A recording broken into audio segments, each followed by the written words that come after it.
اور پھر میں صحافیوں کو کہوں گا، میں سمجھتا تھا کہ ہمارے صحافی بڑے پرو ڈیموکریسی ہیں، چلے جی میرے بڑے خلاف ہوں گے لیکن ڈیموکریسی کے لیے تو ساتھ ہے. تو وہ یہ جو تماشا ہے یہ کیسے دیکھ رہے ہیں؟ کیا ان کا کوئی ضمیر نہیں جاگ رہا؟ کیا جب انہوں نے شیرین مزاری سے جو ہوا اور جو اس نے پھر آخر میں جا کے پارٹی چھوڑی، کیا ان کو کوئی دل میں آواز نہیں کوئی آئی کہ یہ اس سے بڑا ظلم کیا ہو سکتا ہے ایک معاشرے پہ؟ کوئی آپ کو یہ لگا نہیں؟ جو عورتوں کی تنظیم ہے، جو عورتوں کے حقوق کے اوپر بات کرتی ہے، کہ ایک ایسی عورت جو بیوہ، والدہ اس کی بیوہ، بیٹی ایک جو اس کا دھیان رکھ رہی ہے، جو بلڈ پریشر کی مریض، اس سے جو انہوں نے کیا ہے اس گرمی کے اندر، کبھی ایک جیل میں لے کے جائیں، اس کے بعد ادھر سے نکال کے دوسرے جیل میں لے جائیں، ادھر عدالت اس کو ضمانت دے، کوئی اور کیس میں پکڑ کے لے جائیں، گجرات لے گئے اس گرمی کے اندر. تو بلڈ پریشر کی شیرین، ہمیں پتہ ہے اس کی صحت نے یہ اجازت ہی نہیں دینا تھا. میں نے تو شکر کیا کہ اس نے اس ظلم سے اپنے آپ کو بچانے کے لیے اس نے پارٹی سے ریزائن کیا. لیکن کس کو نقصان ہوا؟ پاکستان کی پالیٹکس کو نقصان ہوا. شیرین ہماری ٹاپ پارلیمنٹیرین تھی. میری کیبنٹ کے اندر وہ منسٹر تھی جو جس طرح وہ پڑھ لکھ کے ایک ایک ایشو کے اوپر آتی تھی، کوئی اور کیبنٹ منسٹر، ایک ہماری ڈاکٹر ثانیہ تھی، کہ اتنی محنت کر کے کبھی کیبنٹ میٹنگ میں نہیں آئی جو شیرین آتی تھی. اس کے علاوہ سارے اس کے دشمن بھی جانتے ہیں کہ وہ ایک محب وطن پاکستانی، وہ کبھی بھی اینٹی پاکستان کا نہیں سوچ سکتی تھی. شیرین مزاری جان دے دے لیکن وہ ایک پاکستان کے ہر کاز کے لیے کھڑی ہوتی تھی. جو لوگ اس کو الٹرا نیشنلسٹ کہتے تھے، کئی دفعہ وہ کئی ناراض ہو جاتے تھے کہ وہ بڑی سخت باتیں کرتی تھی، لیکن وہ نظریاتی عورت تھی. تو اس سے نقصان تحریک انصاف کو تو چلے ہوا، لیکن پاکستان کی سیاست کو اور جمہوریت کو نقصان پہنچا. اور عورتوں کو، بڑی کم عورتوں کے اندر اس طرح کی صلاحیت ہے پاکستانی پالیٹکس میں جو شیرین میں تھی. لیکن اس کے علاوہ مجھے آج پیغام آیا ہے کہ جی میں اب اور برداشت نہیں کر سکتا. انہوں نے میرے گھر پہ لوگ بھیجے، گھر کے اندر گھس گئے لوگ، انہوں نے آ کے رات کو بیوی، میرا 13 سال کا بچہ وہاں اندر گھس گئے، میری بزنسز کے اوپر، میرے رشتہ داروں کے اوپر پریشر ڈال دیا. لیکن کہتا آخر میں انہوں نے کہا میں تمہارے 13 سال کے بیٹے کو اٹھا کے لے جائے گیا. تو میں جی اور پریشر برداشت نہیں کر سکتا، وہ بھی چھوڑ گیا. تو یہ اس وقت کا حالات ہے کہ کسی نہ کسی طرح پی ٹی آئی کو چھوڑیں گے، سب کچھ گناہ معاف ہو جائیں گے. میں اس وقت مجھے حیرت ہو رہی ہے، اور مجھے کئی لوگوں کے اوپر خود پتہ ہے کہ ان کے اوپر کتنا پریشر تھا، کیونکہ مجھے بتاتے رہے کہ یہ کر رہے ہیں، اب یہ وہ کر رہے ہیں، اب میری بزنس بند کر دی ہے. اوکاڑا کے اندر اس کے کسی کا گھر بن رہا تھا وہ گرا دیا، بلڈوز کر دیا. کسی کی دکانیں تھی وہ گرا دی جا کے. تو میں پھر سے، کیا یہ ہمارے وہ لوگ جو کہ بڑے جمہوریت کے سپاہی تھے اور وہ ہیومن رائٹس آرگنائزیشنز، کیا ان کو یہ نظر نہیں آ رہا کہ یہ نہیں ہے کہ یہ صرف تحریک انصاف کو نقصان پہنچ رہا ہے، یہ ہماری جمہوریت ختم کی جا رہی ہے. یہ وہ دور آ رہا ہے کہ اس کے اندر جمہوریت ختم ہو جائے گی، کیونکہ اس میں صرف یہی نہیں ہو رہا، ایک جو بنیادی چیز ہوتی ہے جمہوریت میں، فنڈامنٹل رائٹس، بنیادی حقوق کی حفاظت کی جاتی ہے جمہوریت میں. مغرب کے اندر، یورپ میں، انگلینڈ میں لوگ کیوں جاتے ہیں؟ اپنے ٹیکس دیں، قانون نہ توڑیں، آزاد ہوتے ہیں. کوئی ان کے بنیادی حقوق کے خلاف نہیں جا سکتا، وہ عدالت ان کی حفاظت کرتی ہے. ہاں تو بنیادی حقوق ہی ختم ہو گئے، فنڈامنٹل رائٹس کا معنی ہی ختم ہو گیا یہاں.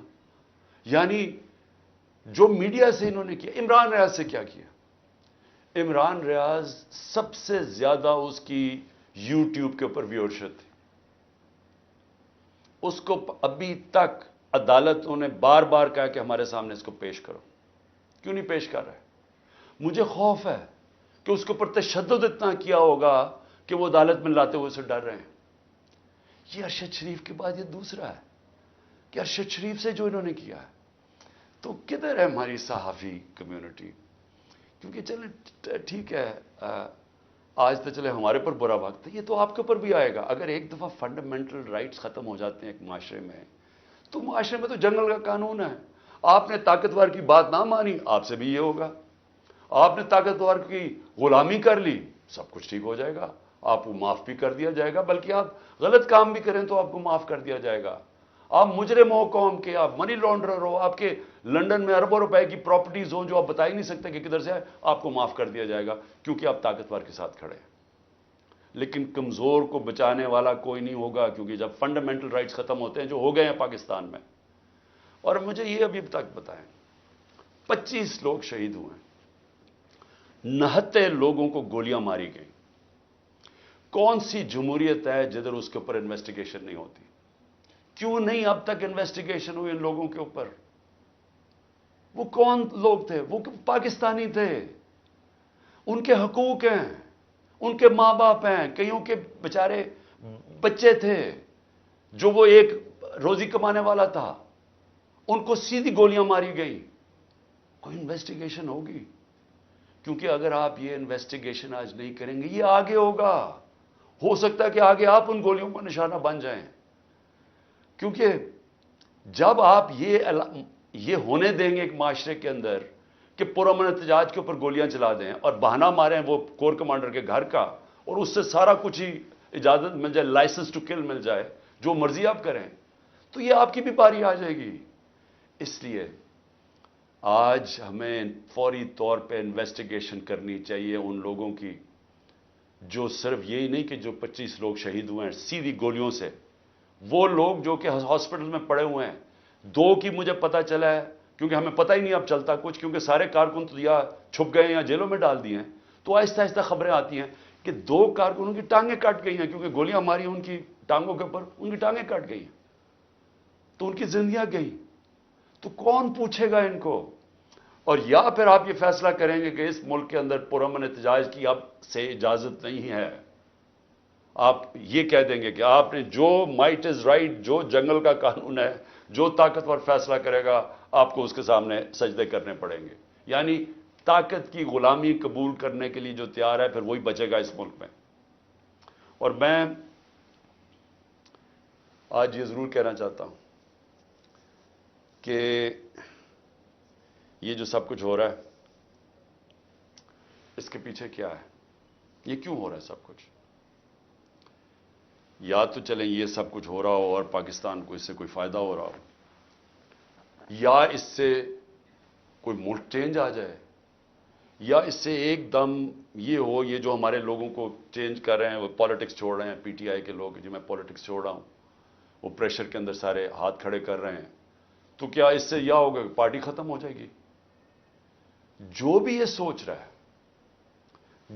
جس کی بھی یہ سوچ ہے، خدا کے واسطے اپنا ذہن کو، اپنا ہیڈ ایگزامن کرواؤ. سوچو اس کے اوپر کہ آپ کیا کر رہے ہیں. کبھی آئیڈیا بھی مارا جاتا ہے یہ ظلم سے، یعنی کبھی ایک نظریہ بھی اس طرح ختم ہوتا ہے. یہ جانوروں اور انسانوں میں فرق ہے. بھیڑ بکریوں کو آپ ڈنڈے ماریں، وہ سارا اس طرف لگ جائیں گے جدھر آپ چلائیں گے، لیکن یہ انسان ہے. اور جب انسانوں کے اندر ایک آئیڈیا آ جاتا ہے آزادی کا، وہ آپ ختم کر ہی نہیں سکتے. آپ جتنا مرضی ظلم و تشدد کریں، یہ آئیڈیا ختم نہیں ہونے لگا. اگر یہ آئیڈیا ختم ہونا ہوتا تو مقبوضہ کشمیر میں آج وہ ہاتھ کھڑا کر کے اور آرام سے چپ کر کے قبول کر لیتے ہندوستان کی غلامی. 1 لاکھ سے اوپر کشمیری شہید ہو چکا ہے. کشمیریوں کے اوپر جو ہم آج ہمارے پہ ظلم ہو رہا ہے، یہ کشمیری 30 سال سے ہو رہا ہے ان کے اوپر. ان کے بھی گھروں میں گھس جاتی ہے رات کو پولیس، لوگ اٹھا کے لے جاتے ہیں، نوجوانوں کو اٹھا کے لے جاتے ہیں، جیلوں میں ڈال دیتے ہیں. ان کو بھی کوئی پوچھنے والا نہیں ہے، ان کے بھی کوئی فنڈامنٹل رائٹس نہیں ہیں. ان کے سارے لیڈروں کو بند کر دیا ہے. وہاں بھی میڈیا کے اوپر کنٹرول کیا ہوا ہے. لیکن جس وقت موقع ملے گا کشمیریوں کو اپنی آواز سنانے کا، ایک آواز سے سارا کشمیری کہے گا آزادی.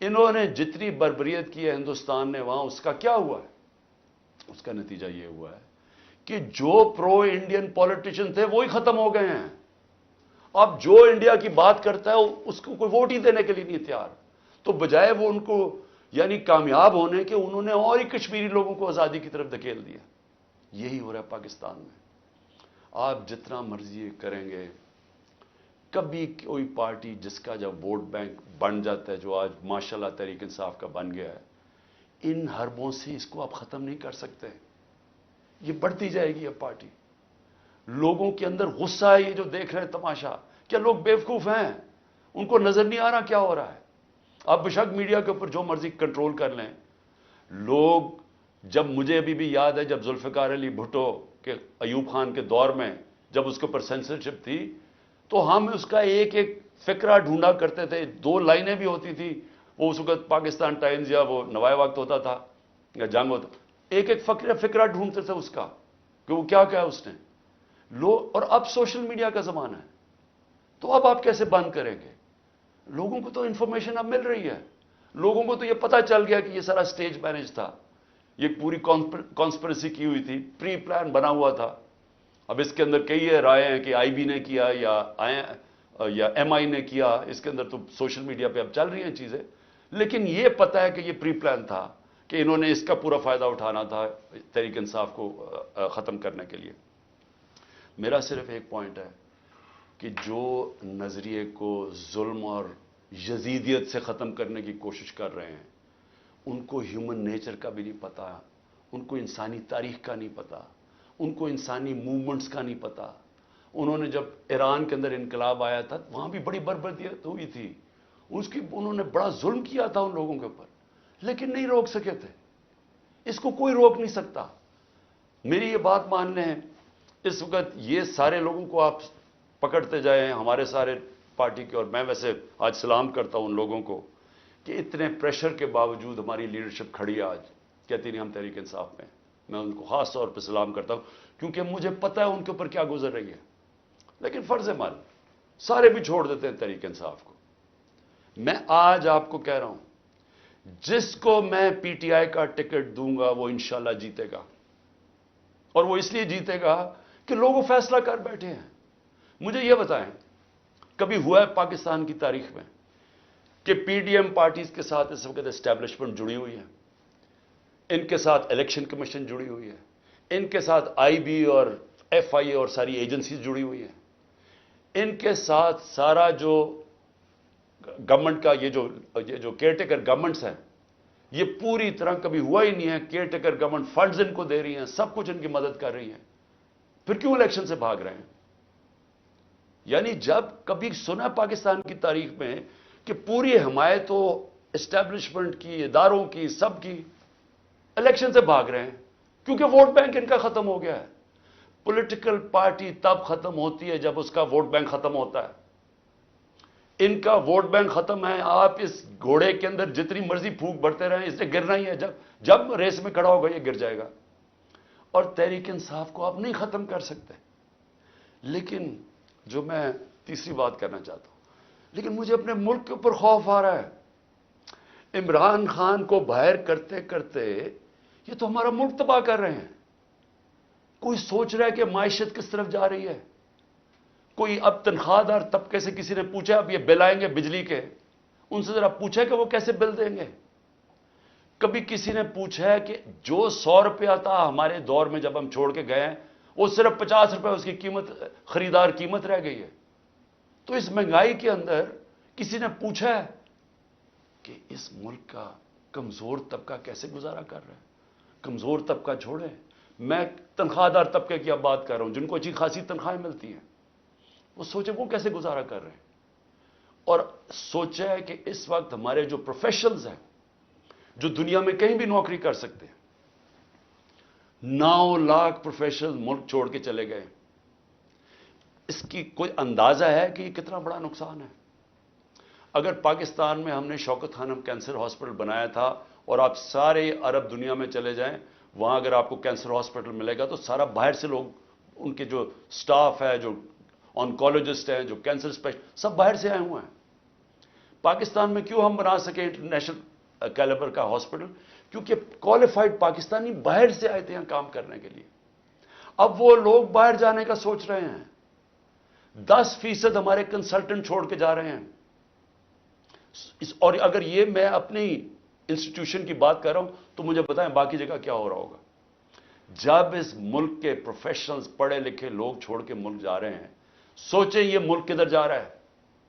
اور دوسرا, ڈالر جا رہے ہیں ملک سے باہر, سب ڈالر باہر بھیج رہے ہیں. اس وقت کوئی سرمایہ کاری نہیں ہو رہی, لوگ ڈالر خرید رہے ہیں. 300 سے زیادہ تو روپیہ ڈالر ہو گیا پاکستان میں. کیا اس کا اندازہ ہے کہ اب ملک کے اوپر کیا ہونے والا ہے؟ نہ کوئی انویسٹمنٹ آ رہی ہے, کوئی سرمایہ کاری نہیں آ رہی. نہ پاکستان کے اندر کوئی سرمایہ کاری کرنا چاہتا ہے, نہ باہر. وہ ڈالر پکڑ کے بیٹھ گئے. نہ باہر سے کوئی کمرشل بینک پیسے دینے کے لیے تیار ہے, نہ باہر سے کوئی انویسٹر آنے کے لیے تیار ہے. اور سارے جو پاکستان کے ہم ریکارڈ انڈیکیٹرز چھوڑ کے گئے تھے, ریکارڈ پہ ایکسپورٹس تھی, آج ایکسپورٹس گر رہی ہیں. ریکارڈ پہ ریمیٹنسز تھی, وہ آج ریمیٹنسز گر رہی ہیں. ریکارڈ ٹیکس کلیکشن تھی, آج ٹیکس کلیکشن گر رہی ہے. آئی ٹی 75% ہماری ایکسپورٹس بڑھی تھی, فیوچر ٹیکنالوجی کا, وہ آج نیچے چلی گئی ہیں. آج جو ہمارا جو کسان ہے, ذرا اسے پوچھے تو صحیح کہ اس کے کیسا گزارا ہو رہا ہے. کتنا پیسہ تب بن رہا تھا, آج وہ کتنا پیسہ بنا رہا ہے. کیونکہ مہنگائی اتنی ہو گئی ہے کہ اس کے پاس اب ہاتھ میں اتنا پیسہ ہی نہیں ہے. جتنا کسان کے پاس پیسہ آئے گا وہ زمین پہ لگائے گا. کبھی پوچھا ہے کہ جو پروڈکشن سینٹر ہیں جس سے دولت بنتی ہے, جس کی وجہ سے آپ نے قرضے واپس کرنے ہیں, جو ہے انڈسٹری بند ہو رہی ہے. آج بے روزگاری پھیل رہی ہے. ریکارڈ انڈسٹریل پروڈکشن تھی ہماری, 10.4% لارج سکیل مینوفیکچرنگ تھی ہمارے آخری مہینے میں, آج وہ گر رہی ہے. آج جو سب سے خوفناک چیز ہے کہ جب آپ کے باہر سے ڈالر کم آ رہے ہیں, جب آپ کے ڈالر کم آنے شروع ہو گئے ریمیٹنسز اور ایکسپورٹس کے, اس کا اب کیا ہوگا؟ قرضے بڑھتے جا رہے ہیں, ڈالرز کم ہوتے جا رہے ہیں. آج جتنا پاکستان اپنا ٹیکس میں پیسہ اکٹھا کرتا ہے, یہ سن لیں پاکستانیوں, جتنا ہم ٹیکس میں پیسہ اکٹھا کرتے ہیں سارا قرضوں کے اوپر سود پہ چلا جاتا ہے.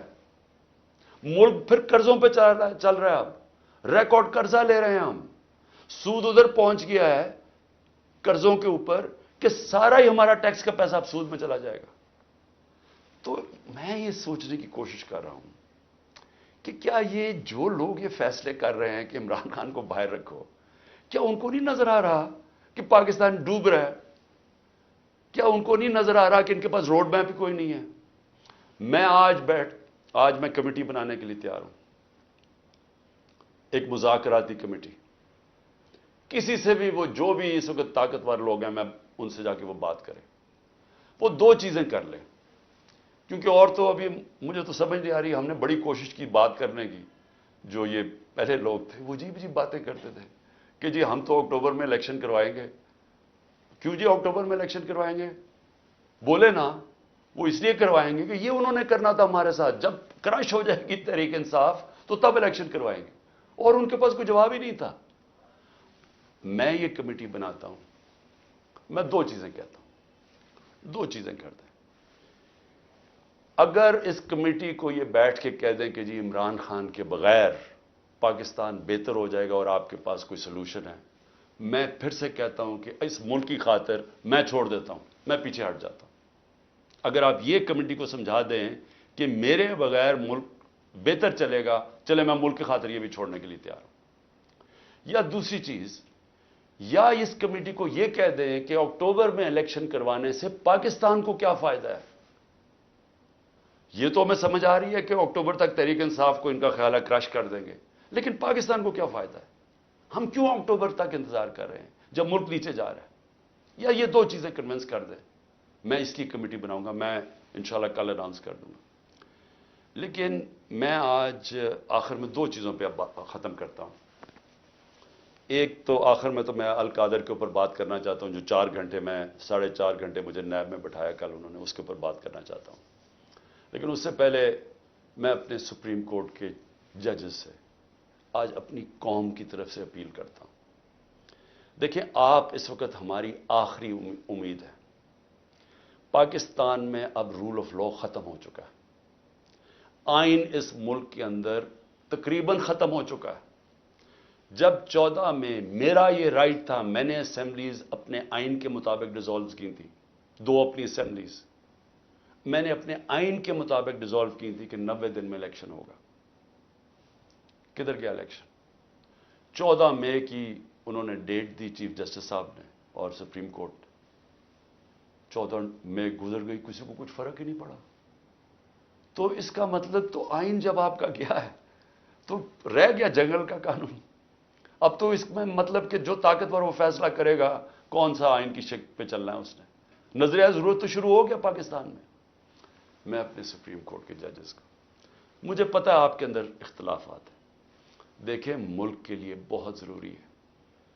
آپ نے اگر اس ملک کی جمہوریت کو نہ بچایا اور آخری امید اب آپ رہ گئے، یہ تاریخ آپ کو معاف نہیں کرے گی. کیونکہ جا رہا ہے جس طرح پاکستان جا رہا ہے، یہ ساری ہماری ڈیموکریسی کو ڈسمینٹل کیا جا رہا ہے. سارے جو جمہوریت کے ادارے ہیں وہ ایک ایک کر کے تباہ کیے جا رہے ہیں. یا جمہوریت نہیں ہے اب. ہم تو میں بیٹھا ہوتا ہوں ہر روز کہ کس دن آ کے مجھے پکڑ لیں گے، ایک دم انٹرنیٹ بند کر دی پکڑ کے. یعنی کون سی جمہوریت میں ہوتا ہے؟ سارے لوگوں کو جیلوں میں ڈال دے. مجھے یہ نہیں پتا میں اب کسے کانٹیکٹ کسے کروں. میرے سے کانٹیکٹ ہی کوئی نہیں ہو رہا، نہ مجھے لیڈرشپ ملتی ہے نہ کوئی ملتا ہے. جو میں زوم پہ میٹنگ کرتا تھا انہوں نے وہ انٹرنیٹ بند کر زوم ہی ختم کر دیا. تو میں تو تیار بیٹھا ہوں کہ جو بھی کرنے کے لیے آئیں گے، جب بھی پکڑیں گے، میں تو خیر تیار بیٹھا ہوں، ہر روز تیار ہوتا ہوں. لیکن میں آپ سے سپریم کورٹ کے ججز صاحبان، دیکھیں قوم آپ کی طرف دیکھ رہی ہے اور یہ آپ کی یونٹی اس قوم کے لیے بہت ضروری ہے. آپ کے اوپر اب ہے کہ اس ملک کی جمہوریت کے لیے سٹینڈ لیں.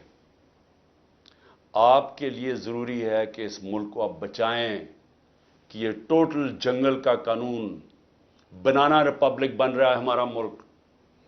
یہاں کسی شہری کو اس وقت جو آج آواز اٹھاتا ہے، کوئی تنقید کرتا ہے، اس کو یا اٹھا کے لے جاتے ہیں یا اس کو مارے پڑتی ہیں یا ان کی بزنسز بند کر دیتے ہیں. یعنی یہ تو ایسے لگ رہا ہے کہ ہم وہ ہٹلر کے گسٹاپو کے دنوں میں بیٹھے ہوئے ہیں. یعنی ہمارے لیے تو وہ دن آ گئے ہیں. تو موزز سپریم کورٹ کے ججز صاحبان، یہ آپ کے اوپر بہت بڑی ذمہ داری ہے. اور اللہ ان لوگوں کو، جن لوگوں کو ذمہ داری دیتا ہے، ان کے اوپر امتحان بھی بڑا ڈالتا ہے. یہ آپ کے اوپر ہے ہماری جو رئیس جمہوریت ہے اس کو بچانا، کیونکہ ہمیں اور اب کوئی امید نہیں نظر آ رہی. آخر میں القادر کے اوپر دیکھیے جی، اب آپ نے ایسے سمجھ رہے ہیں کہ یہ ساری جو ایک کیبنٹ کے اندر فیصلہ ہوا تھا 3 دسمبر 2019 میں، اب آپ نے ایسے دیکھنا کہ آپ میرے کیبنٹ ممبرز ہیں اور آپ نے کیا فیصلہ کرنا ہے. یہ میں نے اب سارا میرا جو کیس بنا ہوا ہے وہ یہ کہہ رہے ہیں کہ یہ عمران خان آپ نے فیصلہ غلط کیا. آپ نے یہ فیصلہ اس لیے کیا کہ وہ القادر ٹرسٹ جو 1 سال پہلے بننا شروع ہو گیا تھا، آپ نے فیصلہ کیا اور اس کی گراؤنڈ بریکنگ ہو گئی تھی اس سے 7 مہینے پہلے. لیکن یہ کہہ رہے ہیں کہ وہ القادر ٹرسٹ میں کیونکہ آپ کو فائنینشلی فائدہ ہوا جو کہ نہیں ہوا، اس لیے آپ نے یہ غلط فیصلہ کیا. اب یہ فیصلہ کیا تھا ذرا آپ نے سمجھنا ہے کہ آپ میرے کیبنٹ ممبر ہیں. کیبنٹ کے سامنے یہ چیز رکھی گئی کہ جی ہمارے ایک ملک ریاض کے اور این سی اے ہوتا ہے نیشنل کرائمز، ان کی نیشنل کرائم ہوتی ہے ایجنسی. وہ این سی اے نے ملک ریاض کے پیسے فریز کر دیے 190 ملین پاؤنڈ انگلینڈ کے اندر. اور ورڈ یہ سنیں، انہوں نے کہا یہ سسپیشس ٹرانزیکشن ہے. انہوں نے منی لانڈرنگ نہیں کہا، انہوں نے کہا کہ ہمیں شک ہے کہ یہ پیسہ یہ وائٹ پیسہ نہیں ہے، بلیک کا پیسہ. انہوں نے پیسے فریز کر دیے. ملک ریاض اور این سی اے کے بیچ میں ایک اگریمنٹ ہو جاتی ہے، ان کے وکیل اگریمنٹ کر لیتے ہیں.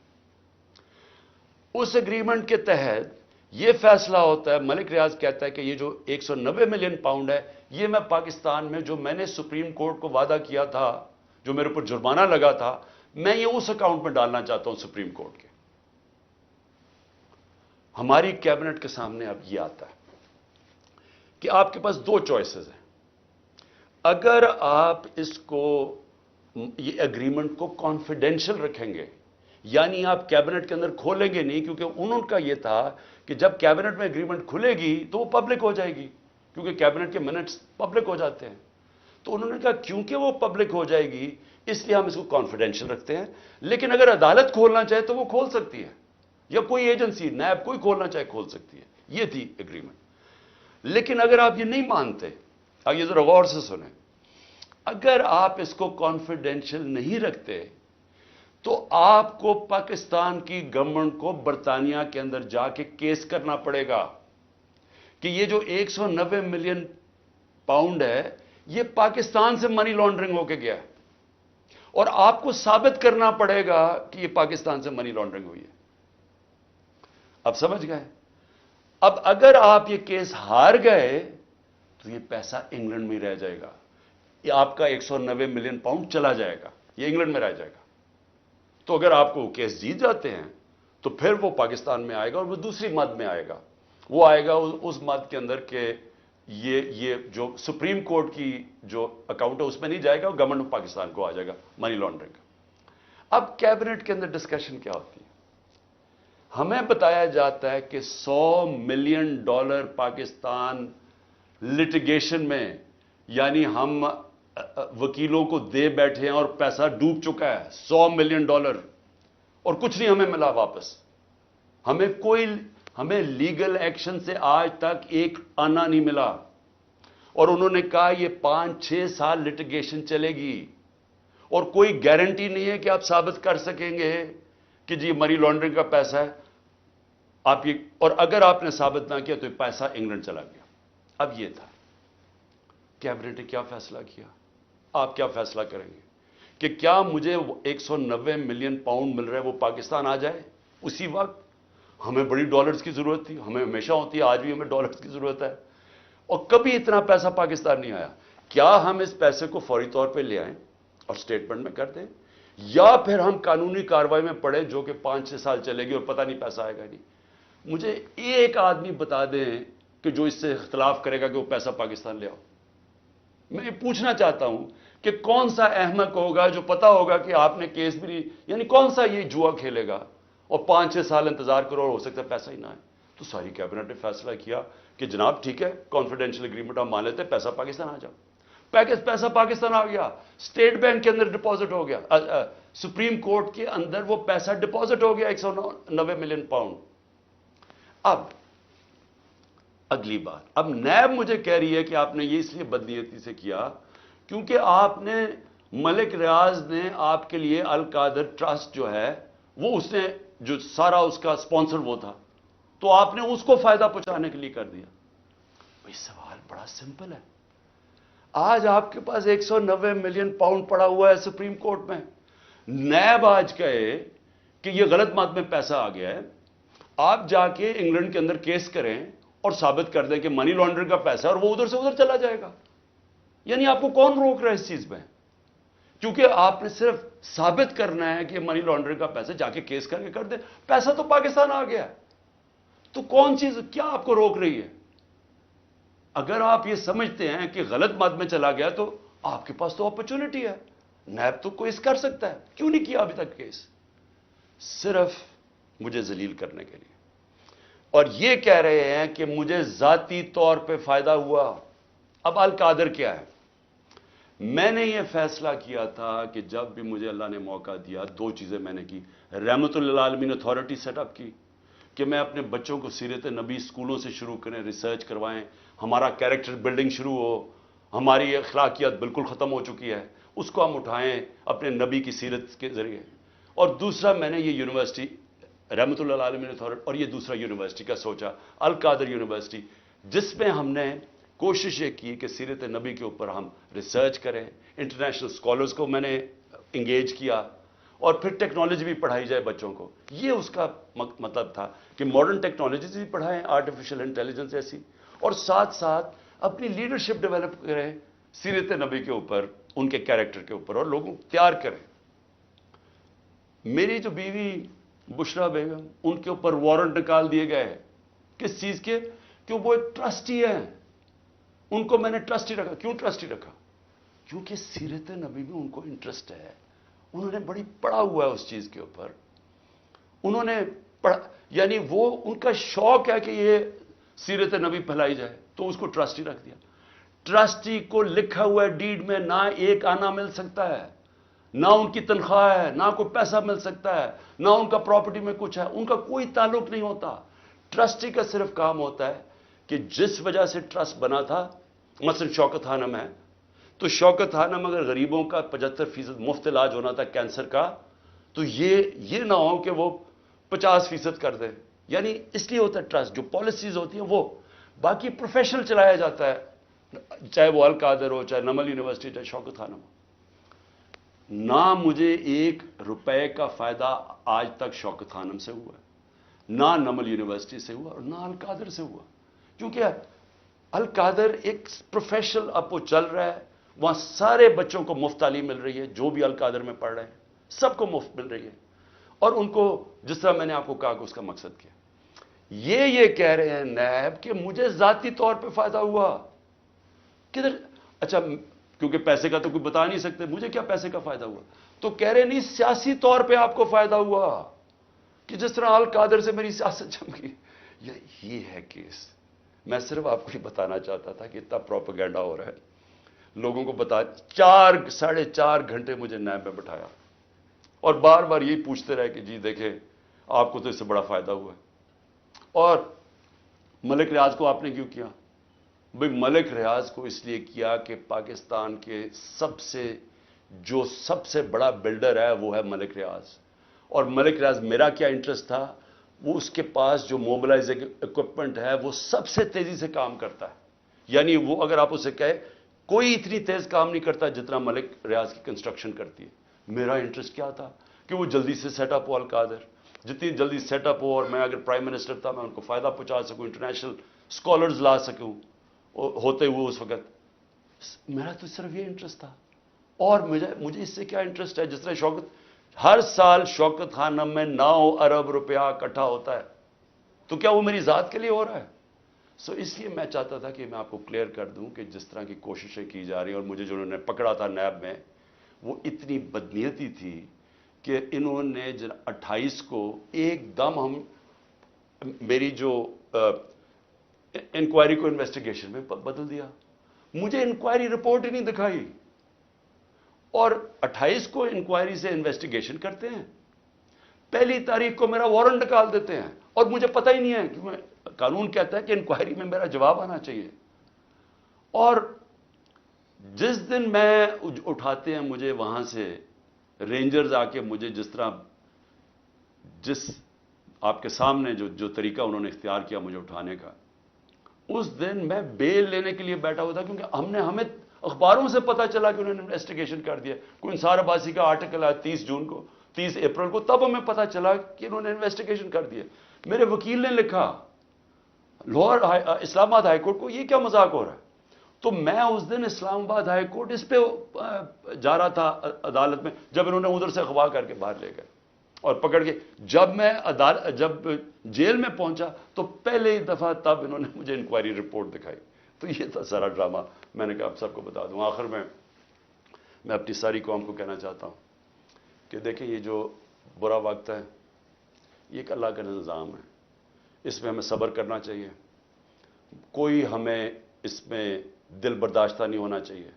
قوموں کی زندگیوں میں یہ مشکل وقت آتے ہیں, اور کئی میرے لوگ بہت مشکلوں سے گزر رہے ہیں, لیکن باقی ساری قوم کو میں ایک چیز کہنا چاہتا ہوں, اپنے ذہن میں ڈال لیں کہ اس طرح کی غلامی, یہ شذیدیت, اس طرح کی غلامی کو قبول کرنے سے بہتر ہے مر جاؤ.